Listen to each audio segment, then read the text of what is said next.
In this guide, I'm going to be showing you how to use the Razor Wire field upgrade in Modern Warfare 4. This is Miguel from JustBoz, and before we get into this guide, make sure to like the video and subscribe to the channel with all notifications on for more content like this. It really does help out the channel and we'd greatly appreciate it. If you have any questions, just ask them down in the comment section below. I'm going to be doing my best to reply to every single comment down there.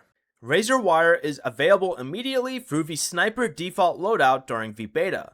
During a match, just wait for the field upgrade to charge, then press your field upgrade buttons to place the Razor Wire mine near a doorway, objective, or other choke point. When an enemy runs or slides into it, the trap deploys a coil of Razor Wire that stops their momentum and slows them down. Enemies can force their way through or destroy the wire with gunfire or melee attacks, so place it where you can quickly attack anyone who gets caught. Before you leave, remember to like the video and subscribe to the channel with all notifications on for more content like this. It really does help out the channel and we'd greatly appreciate it. And if you did have any questions, just ask them down in the comment section below. I'm going to be doing my best to reply to every single comment down there. Peace.